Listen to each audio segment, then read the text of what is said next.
కావాలన్నా కానీ నువ్వు సాధించుకోవచ్చు. అలాగే a child reads an adult things.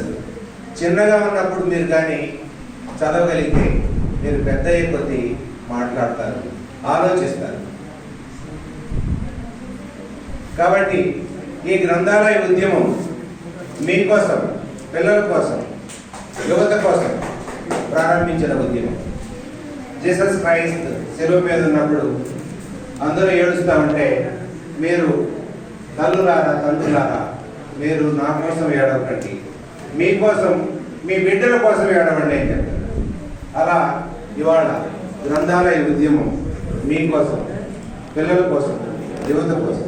Cell ఫోన్లతోటి ఇవాళ మీ జీవితాన్ని సంక్షోభంలోకి నెట్టుకుంటున్న సందర్భంలో ఈ గ్రంథాలయ ఉద్యమం మిమ్మల్ని దరిచేర్చడానికి, మిమ్మల్ని ఆలోచింపజేయడానికి, మిమ్మల్ని మనుషులుగా తీర్చిదిద్దడానికి. every person have their own life, every person have their own power, every person, anything is possible, nothing is impossible in the life when you read the book. So all power is within you. మీరు నమ్మి పుస్తకం చదవాలి. మీ subject అయినా సరే, మీ library book అయినా సరే, ఏదైనా మీరు నమ్మి చదవాలి, నమ్మకుండా చదవకూడదు. తల్లిదండ్రులు పంపించారు, కాలేజీకి వచ్చాము పోతున్నాం, ఇది కాదు. What we do in the college, all power is with in you, with in the library, with in the book. So strength, youth is the strength of our nation. మన దేశంలో ఉన్నంత యూత్ ప్రపంచంలో ఎక్కడా లేదు. అంత గొప్ప సంపద, యువ సంపద ఉన్నప్పుడు మన దేశం సుసంపన్నం కావాలి. సుసంపన్నం కావాలంటే మీరందరూ కూడా విజ్ఞానవంతులు కావాలి. విజ్ఞానవంతులు కావాలంటే మీరందరూ కూడా లైబ్రరీకి వెళ్ళాలి. లైబ్రరీకి వెళ్ళినట్లయితేనే మీరు ఏమైనా సాధించగలుగుతారు, ఏదైనా సాధించగలుగుతారు. ఫెయిత్, ఆ నమ్మకాన్ని కలుగు చేసేది, జీవితానికి, సక్సెస్కి నమ్మకాన్ని కలుగు చేసేది పుస్తకం. Faith is the success of life. Faith is the catalyst within. Faith can do mountains, valleys and everything. If you are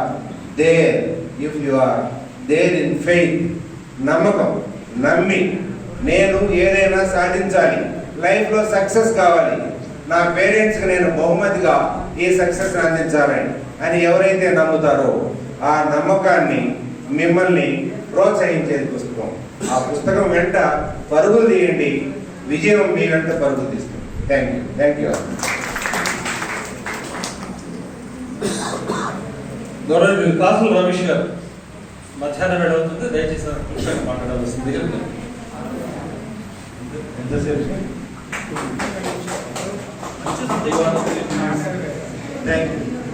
ఒక్క నిమిషం ఇవ్వడం చాలా కష్టము, అయినా కూడా నేను ప్రయత్నం చేస్తాను. ఒక 2-3 minutesలో.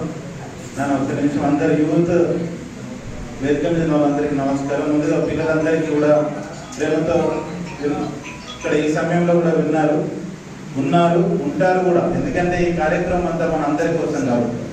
చాలా మంది ఎలా అంటున్నారంటే, అయ్యో పిల్లలు వినరు, పిల్లలు ఉండరు, పిల్లల్ని ఉంచడం చాలా కష్టం అంటారు. కానీ పిల్లలకి అర్థమయ్యేది చెప్తే అన్నీ మాని కూడా సాయంత్రం అయ్యేదాకా ఉంటారు, అవసరమైతే తెల్లారి వరకు ఉంటుంది. వాళ్ళకి నచ్చాలి. ఫస్ట్ మీకు నచ్చేలాగా ఈ పనులు అసలు ఎందుకు జరుగుతున్నాయి, అసలు ఎక్కడో నర్సంపేట నుంచి ఇక్కడికి మేము రావడం ఏంటి, ఒంగోలు నుంచి, హైదరాబాద్ నుండి, ఆంధ్రప్రదేశ్ నుంచి ఇంత ప్రాంతం దూరం రావడం ఎందుకు, ఈ సమిష్టి లక్ష్యం ఎందుకు, అసలు ఏం జరుగుతుంది అనేటువంటి అంశాలను మీకు తెలియజెప్పడం కోసము, తెలిసిన వాళ్ళ పెద్దవాళ్ళ నుంచి సూచనలు స్వీకరించడం కోసం మేము ఇక్కడికి వచ్చాము. ఇక్కడ ఇంతకుముందు సార్ చెప్పారు, మా అల్వేనన్న 1,00,000 పుస్తకాలతోటి వాళ్ళ ఇంట్లో గ్రంథాలయం పెట్టారంటే, మీరు ఇక్కడ ఉన్న వాళ్ళు ఎప్పుడైనా ఆ గ్రంథాలయాన్ని వెళ్ళి చూసారా? పిల్లలు అదేనా మన బాధ ఏంటంటే, కోయినూరు తెలిసిన మన కథలు ఎట్లా ఉంటుంది. మన దగ్గరే బంగారం ఉంటుంది, మనకు బంగారం విలువ తెలియదు. అయితే అట్లాంటి ఒక బంగారం లాంటి మనిషి ఉన్నాడు ఇక్కడ, మా సోదరుడు. మాకు ఒక ఆస్తి, ఆయన సంపాదించుకున్న ఆస్తి ఆ గ్రంథాలు.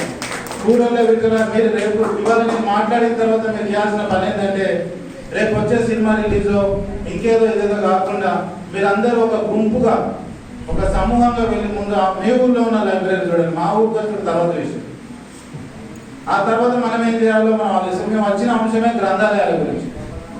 మా ఇంటి పక్కన కూడా అటువంటి సిచ్యువేషన్ ఉంటుంది, పక్కన గ్రంథాలయం ఉంటుంది, ఇంటి పక్క కూడా బతలాడుకోవాలి, వచ్చి చూడండి సార్ ప్లీజ్ పుస్తకాలు ఉన్నాయి, కనీసం దాని పేద పిల్లలకి మనం చెప్పవచ్చు. ఈ పుస్తకంలో సాధించిన ఒక అద్భుతమైన పుస్తకం ఉంది, గానగాత్రం. ఈ పుస్తకం ఏంటి? నేను ఇక్కడ కూర్చొని ఒక 3 కవితల్ని చదివాను, వీటిని నేను బేర్ చేసుకొని చెప్తాను. మాకు పెద్దవాళ్ళందరూ ఇచ్చిన సూచనలు కూడా ఏంటి సార్ అంటే, మీ సూర్యాపేట గడ్డ ఇది మామూలు గడ్డ కాదు నాన్న, అవునా?